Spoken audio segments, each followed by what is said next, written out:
السلام علیکم ورحمۃ اللہ وبرکاتہ۔ چونکہ ہم لوگ مسلمان ہیں تو ہمیں بارہا کہا جاتا ہے کہ قرآن کو پڑھو، سمجھو، غور و فکر کرو۔ تو آج میں چاہتی ہوں کہ آپ کو ایک دوسرے طریقے سے قرآن پہ غور و فکر کا طریقہ بتاؤں تاکہ آپ کا دل کرے اور آپ اس کو پڑھنے کی کوشش کریں۔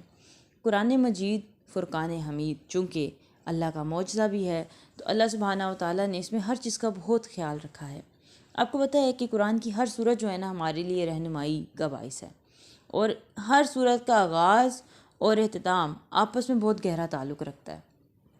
شروع میں آپ غور کریں، جب کوئی استاد آتا ہے نا تو وہ ایک خلاصہ بتاتا ہے، وہ پوائنٹس بتاتا ہے کہ کیا کیا موضوع ہے، اس سے ریلیٹڈ باتیں کرتا ہے، مطلب کہ آپ کو بالکل بیسک نالج دے رہا ہوتا ہے۔ اور جیسے یہ استاد، ایک اچھے استاد کی بات کروں، جیسے وہ استاد جائے گا تو جب اینڈ ہو جاتا ہے ٹاپک کا تو وہ سم اپ کرتا ہے، تب وہ ریویو دیتا ہے، آپ کو پوائنٹس بتاتا ہے جو آپ نے سیکھے۔ اب آپ دیکھیں کہ جب بات کا آغاز ہوتا ہے تب آپ اس موضوع کو اتنا نہیں جانتے ہوتے، مگر جب بات کا اختتام ہو جاتا ہے تو آپ کا فہم اس موضوع میں بڑھ چکا ہوتا ہے۔ ایسے ہی اللہ سبحانہ و تعالیٰ انسان کو سورت کے آغاز میں ایک فہم دیتے ہیں اور اختتام میں انسان کو اس میں سے بہت کچھ سیکھنے کو مل جاتا ہے اور انسان پہ بہت کچھ واضح ہو جاتا ہے۔ سورہ بقرہ کی ہی مثال لے لیتے ہیں۔ اللہ سبحانہ و تعالیٰ فرماتے ہیں ہدی للمتقین، ہدایت ہے متقین کے لیے۔ اب ہم جیسے کیا کہہ سکتے ہیں کہ کمزور لوگ ڈر جاتے ہیں کہ ہم تو متقی نہیں ہیں، ہم کیسے کریں گے، ہم سے تو نہیں ہو سکتا، ہم متقی کیسے بن جائیں، ہم تو بہت گنہگار ہیں۔ اور ہم لوگ اللہ سے رجوع کرنے کے بجائے وسیلے ڈھونڈنا شروع کر دیتے ہیں، فلاں شخص زیادہ نیک ہے، چلو عمل نہیں کرنا، ٹھیک ہے آپ دعا کروا سکتے ہیں، مگر نہیں وہی دعا کرے گا تو پوری ہوگی، نہیں آپ بھی دعا کریں گے تو پوری ہوگی، ٹھیک ہے۔ تو ہدی للمتقین، ہدایت ہے متقین کے لیے۔ تو سورہ بقرہ کا اینڈ جب ہو رہا ہے تو اللہ سبحانہ و تعالیٰ وہاں فرماتے ہیں لا یکلف اللہ نفسا الا وسعها، اللہ نے کسی نفس پر اس کی وسعت سے زیادہ ذمہ داری نہیں ڈالی، یعنی آپ پہ اتنی ہی ذمہ داری عائد ہوتی ہے اور اتنی ہی ذمہ داری بڑھتی ہے جتنا آپ کر سکتے ہیں، جتنی آپ کی کیپیسٹی ہے، جتنی آپ کی رینج ہے۔ تو اسے پتہ چلتا ہے کہ تقویٰ انسان کی کیپیسٹی سے باہر نہیں ہے، تقویٰ انسان کی رینج سے باہر نہیں ہے۔ انسان تقویٰ اختیار کر سکتا ہے، یہ کوئی مشکل بات نہیں ہے، یہ آسان بات ہے، کیونکہ اللہ نے اس کو اتنی ذمہ داری دینی ہے جتنی وہ اٹھا سکتا ہے۔ ویسے تو اس آیت پہ ہم اور بھی پوائنٹ سے بات کر سکتے ہیں، مگر چونکہ ابھی آپ اس موضوع کو دیکھ رہے ہیں تو اسی حوالے سے بات کریں گے کہ ہدایت انسان کے لیے کتنی آسان ہے۔ آپ دیکھیں کہ وہاں ہدی للمتقین کو کیسے ریلیٹ کر دیا گیا اینڈ کے ساتھ آ کے، کہ تمہارا نفس جو ہے ہدایت قبول کر سکتا ہے، تو اپنے نفس کو ڈھیل مت دو۔ اس کے بعد اب غور کریں سورہ بقرہ میں ہی، سورہ بقرہ آیت نمبر 7 میں آتا ہے ختم اللہ علی قلوبہم، مہر لگا دی ان کے دلوں کے اوپر، وعلی سمعہم، اور ان کی سماعت پر یعنی ان کے کانوں پر، وعلی ابصارہم غشاوۃ، اور ان کی آنکھوں پر پردہ ہے۔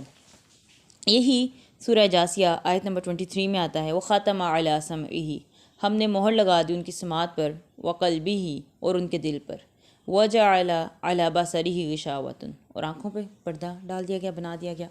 اب آپ دیکھیں کہ سورہ بقرہ میں پہلے جو مہر لگائی گئی وہ دل پر ہے، جبکہ سورہ جاثیہ میں جو مہر لگائی گئی وہ پہلے سماعت پر ہے۔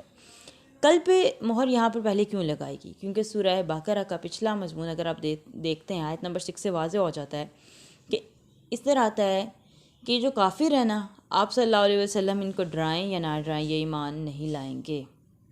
ہدایت کا تعلق اس چیز سے ہے، آپ کے دل سے ہے، ایمان کا تعلق آپ کے دل سے ہے، کفر کا تعلق آپ کے دل سے ہے، نفاق کا تعلق آپ کے دل سے ہے۔ تو یہ جو آیت ہے آیت نمبر 7 جہاں پہ مہر لگا دی دل پر کافروں کے، تو اب دیکھیں اس سے پیچھے ہدایت کی بات ہو رہی ہے، مومنوں کی ہدایت کی، اور پھر کافروں کی خالص انکار کرنے والوں کی بات ہوتی ہے، اور آگے ہی جا کے منافقوں کی بات ہو جاتی ہے۔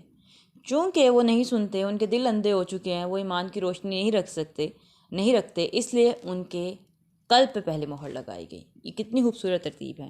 جبکہ سورہ جاثیہ آیت نمبر 7 میں یہ بات ہوتی ہے کہ یسمعوا، کہ جو شخص اللہ کی آیت سنتا ہے، تو پھر وہ کیا، ایسے شخص کی مثال بیان ہو رہی ہے جو اللہ کی آیت کو سنتا ہے اور پھر کیا کرتا ہے، تکبر کرتا ہے۔ یسمعوا آیات اللہ تتلی علیہ، جب سنتا ہے اللہ کی آیت جو اس پہ پڑھی جاتی ہے، ثم یصر مستکبرا کأن لم یسمعها، تو وہ ایسے تکبر کرتا ہے جیسے اس نے کچھ سنا ہی نہیں ہے۔ تو اسی لیے پھر سورہ جاثیہ میں آگے جا کے آیت نمبر 23 میں سماعت پہ مہر لگائے گی، کیونکہ اسے سنا نہیں، تو اس لیے وہاں پہ وختم علی سمعہ، اس کی سماعت پہ مہر ہے۔ تو دیکھیں اگر کوئی لکھ رہا ہوتا ہے، یہ بول رہا ہوتا ہے، وہ اتنا خیال نہیں رکھ سکتا کہ پہلے اس نے کیا بات کی اور اتنی آگے جا کے وہ کیا بات کرے گا۔ تو تو دیکھیں قرآن کس طرح ترتیب کا خیال رکھتا ہے، کیسے سیکوینس بناتا ہے، تو اسے پتہ چلتا ہے یہ عام انسان کا کلام نہیں ہے، یہ خالصاً اللہ کا کلام ہے۔ تیسری بات جو میں آپ سے کرنا چاہوں گی، یہ قرآن مجید میں دل کے لیے قلب بھی آتا ہے، فؤاد بھی آتا ہے۔ آپ اس کو دیکھتے ہیں کہ ترجمہ یہی ہوتا ہے، قلب کا بھی دل ہوتا ہے اور فؤاد کا بھی دل ہوتا ہے۔ سورہ قصص آیت نمبر 10 سے میں اس بات کو واضح کرنا چاہوں گی کہ فؤاد اور دل کا جو معنی ہے اس میں کیا فرق ہے۔ وَأَصْبَحَ فُؤَادُ أُمِّ مُوسَىٰ فَارِغًا، کہ جو موسیٰ کا دل تھا وہ خالی ہو گیا، ٹھیک ہے۔ اِذْ كَادَتْ لِتُبْدِي بِهِ لَوْلَا أَن رَبَطْنَا عَلَىٰ قَلْبِهَا، اگر ہم اس کے دل کو تھام نہ لیتے تو وہ راز کو افشا کر دیتی، یعنی ظاہر کر دیتی وہ راز کو۔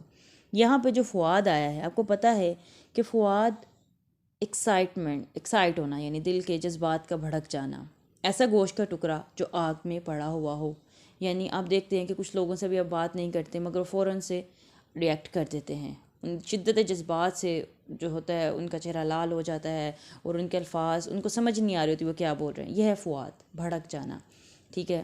آپ خوشی سے بھی انسان بعض اوقات ایسے الفاظ کہہ دیتا ہے، یعنی آپ پورے ایک پیک پر ہوتے ہیں آپ کے جذبات، یہ فؤاد والا دل ہے۔